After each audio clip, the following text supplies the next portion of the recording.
Hey everybody, it's Mitch and welcome to my next video. Today we are going to be doing another Dungeons & Dragons video, and today we are going to be talking about the Duskblade.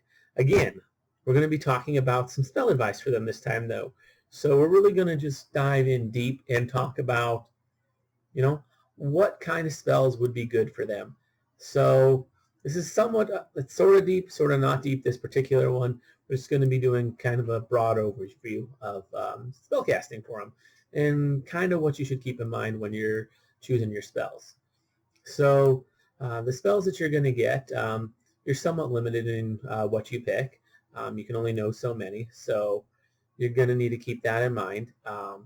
Now, their channel ability is one of their more useful abilities, and because of that, touch spells are going to be some of the best spells that you could possibly take for a Duskblade. They're not the only ones. You don't want to just do let's do all touch spells. No, they actually only have a small number of touch spells that are actually particularly useful. You'll want to use those ones a fair amount in combat, but you only have so many, so you got to kind of limit that a little. So let's look at some of these spells, like Vampiric Touch, great one. That's one of the all-time best spells for them. They've got a few other higher level ones that are all right in terms of touch spells, but a lot of them they seem good, but they're not as good when channeled.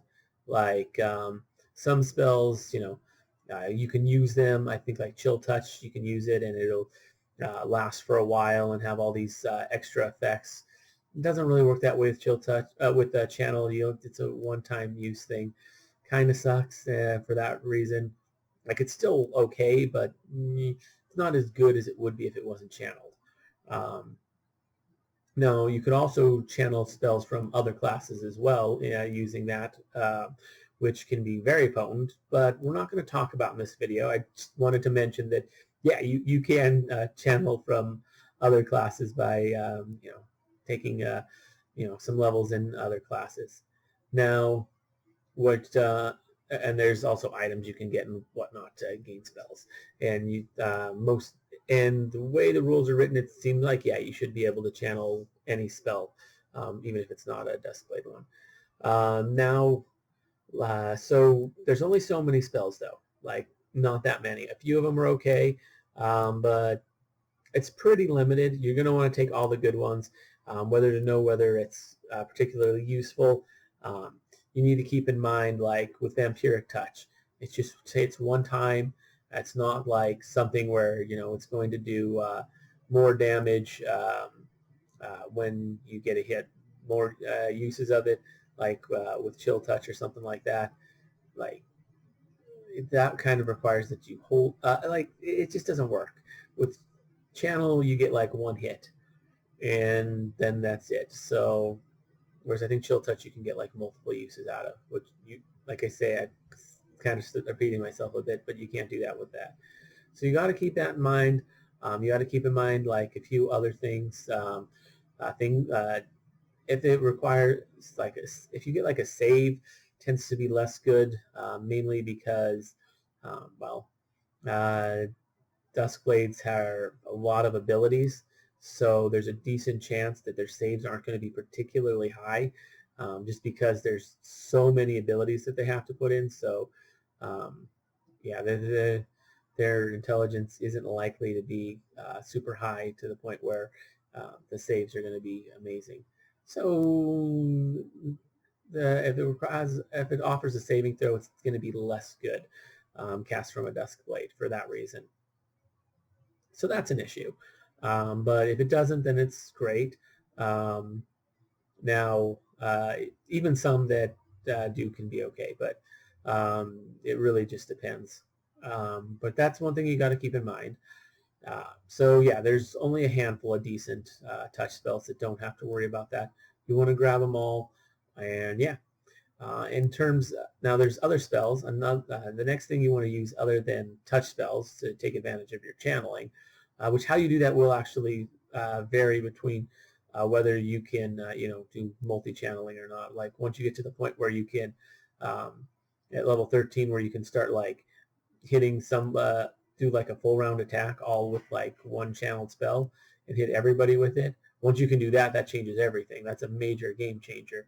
And but yeah, so let's look at things that aren't spells that aren't channelable.